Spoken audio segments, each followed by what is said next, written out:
معاذ ابن جبل کہتے ہیں کہ ایک روز رسول اللہ صلی اللہ علیہ وآلہ وسلم ہمیں نماز فجر پڑھانے کے لیے تشریف نہ لائے، قریب تھا کہ ہم سورج کے طلوع ہونے کا مشاہدہ کر لیتے، یعنی بالکل سورج طلوع ہونے کے قریب تھا۔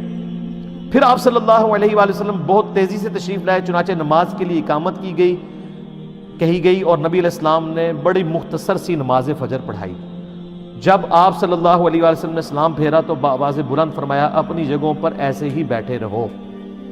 پھر آپ صلی اللہ علیہ وآلہ وسلم نے ہماری طرف متوجہ ہو کر فرمایا میں ابھی تمہیں بتاتا ہوں کہ میں تمہیں نماز پڑھانے کے لیے کیوں نہیں آیا، یعنی میں اتنا لیٹ کیوں آیا، اس کی ریزن بتاتا ہوں۔ میں رات کو بیدار ہوا، وضو کیا، جس قدر مقدر میں تھا میں نے نماز پڑھی، مجھے نماز میں اونگ آنے لگی، حتیٰ کہ وہ مجھ پر غالب آ گئی، تب میں نے اپنے رب کو بہترین صورت میں دیکھا، خواب کے اندر۔ کائنات میں ایک ہی ہستی ہے جس نے اللہ کو دیکھا ہے، وہ نبی علیہ السلام ہے، اور وہ بھی خواب میں۔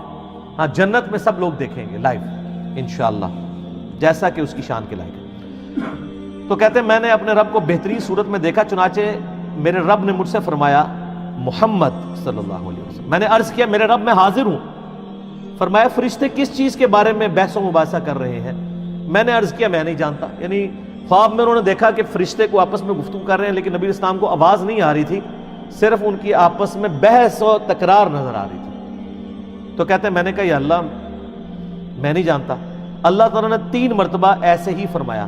پھر آپ صلی اللہ علیہ وآلہ وسلم نے فرمایا میں نے اپنے رب کو دیکھا کہ اس نے اپنا ہاتھ میرے کندھوں کے درمیان رکھا، حتیٰ کہ میں نے اس کے انگلیوں کے پوروں کی ٹھنڈک اپنے قلب اور سینے میں محسوس کی، یعنی یہ ہاتھ جیسا کہ اس کی شان کے لائق ہے، دونوں شانوں کے درمیان رکھا تو میں نے اپنے سینے میں اپنے رب کے ہاتھ کی ٹھنڈک محسوس کی، اور میرے سامنے ہر چیز واضح ہو گئی اور میں نے پہچان لیا۔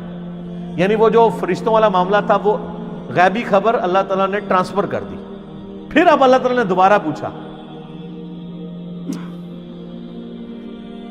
محمد، میں نے عرض کیا میرے رب میں حاضر ہوں۔ فرمایا مقرب فرشتے کس چیز کے بارے میں بحث کر رہے تھے؟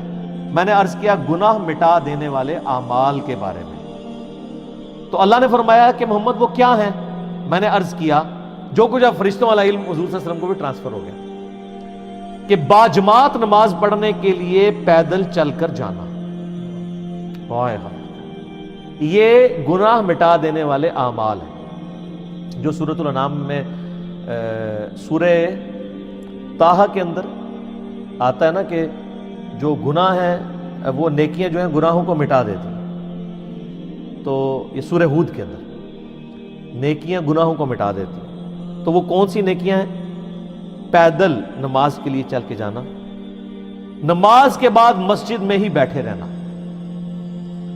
یہ دوسری نیکی، ناگواری کے باوجود اچھی طرح مکمل وضو کرنا، یعنی سردیوں میں تکلیف اٹھانی پڑتی ہے، ظاہر ہے آپ اگر صحیح کامل وضو کرتے ہیں۔ فرمایا پھر وہ کس چیز کے بارے میں بحث کر رہے تھے؟ میں نے عرض کیا درجات کے بارے میں۔ تو اللہ نے فرمایا وہ کیا ہے؟ میں نے عرض کیا کھانا کھلانا، کسی غریب کو کھانا کھلانا، نرمی سے بات کرنا، یعنی اگر کسی کو آپ نے کچھ دینا نہیں ہے کم از کم اسے جھڑک تو نہ دے، بلکہ نرمی سے بات کریں، اور جب لوگ سو رہے ہوں تو نماز پڑھنا، یعنی تہجد کے لیے اٹھنا، اور ایک تو ڈیٹم لیول ہے جو ہم پہ فرض ہے وہ فجر کی نماز کہ آپ نے اٹھ کے نماز پڑھا۔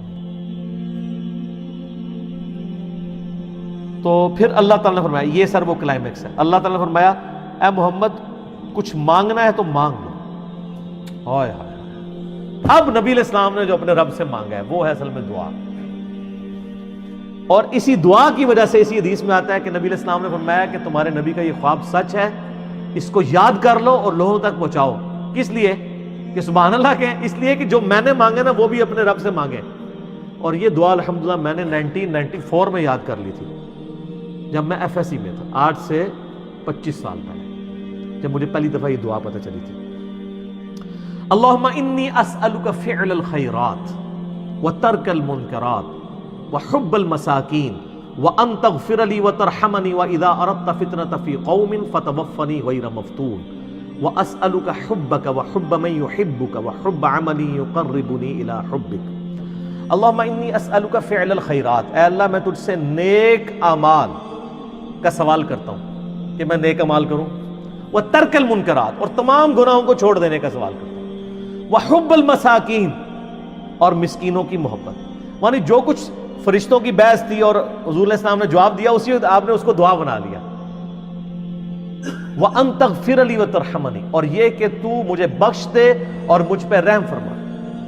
وَإِذَا أَرَدْتَ فِتْنَةَ فِي قَوْمٍ فَتَوَفَّنِي غَيْرَ مَفْتُونٍ، اور اگر تو کسی قوم کو فتنے میں مبتلا کرنے کا ارادہ کرے تو یا اللہ مجھے فتنے سے بچا لے. لوگ تو کہتے ہیں نا جی وہ اللہ تعالیٰ سے یہ دعا نہیں کرنی چاہیے، اللہ تعالیٰ سے کہنا چاہیے صبر مانگنا چاہیے. نہ، اللہ تعالیٰ سے پہلی دعا یہ کرنی چاہیے کہ اللہ تعالیٰ ہمیں فتنے میں مبتلا ہی نہ کر. اور اگر تو نے میری ڈیسٹنی میں لازمی رکھا ہے اس آیت کے تحت کہ وَلَنَبْلُوَنَّكُمْ بِشَيْءٍ مِّنَ الْخَوْفِ، تو پھر اگر مجھے یہ کرنا چاہتا ہے تو پھر مجھے ثابت کرنا. پہلی دعا یہ ہے وَإِذَا أَرَدْتَ فِتْنَةَ فِي قَوْمٍ فَتَوَفَّنِي غَيْرَ مَفْتُونٍ، اے اللہ مجھے فتنوں سے بچانا. اللہم انی اسألک حبک، اے اللہ میں تجھ سے تیری محبت کا سوال کرتا ہوں. وحب من یحبک، اور میں ہر اس شخص کی محبت تجھ سے مانگتا ہوں جس سے تو محبت کرتا ہے، یعنی سارے انبیاء کی محبت، اہل بیت کی، صحابہ کی، نیک لوگوں کی. اللہم انی اسألک حبک وحب من یحبک وحب عمل یقربنی الی حبک، اور میں اللہ ہر اس عمل کی محبت تجھ سے مانگتا ہوں جو مجھے تیرا قرب عطا کر دے. یعنی میرا ہر عمل ایسا ہو کہ جو مجھے تیرے قریب کر. ایک تو وہ دعا ہے نا ابو داؤد کے اندر سنن نسائی میں کہ معاذ ابن جبل ہی کو نبی علیہ السلام فرمایا تھا اے معاذ میں تجھ سے محبت کرتا ہوں. ان کہ یا رسول اللہ میں بھی کرتا ہوں. تو فرمایا معاذ یہ دعا کبھی نہ چھوڑنا، ربی اعنی علی ذکرک و شکرک و حسن عبادتک. یہ وہی دعا ہے، اے اللہ میں تیری مدد چاہتا ہوں تیرا ذکر کرنے پر، شکر ادا کرنے پر، اور اچھے طریقے سے عبادت کرنے پر. اور نسائی میں الفاظ ہیں اللہم کے ساتھ، یہ دونوں الفاظ پہ ربی اعنی اور اللہم اعنی دونوں الفاظ سنت سے ساتھ. تو یہ دعا کی. پھر نبی علیہ السلام نے فرمایا یہ خواب حق ہے، اسے یاد کر لو اور دوسروں کو بھی بتایا کرو. لو جی میں نے تو اس سنت پہ کئی دفعہ عمل کیا، آج پھر عمل کر لیا ہے، دوسروں تک یہ بات پہنچائی.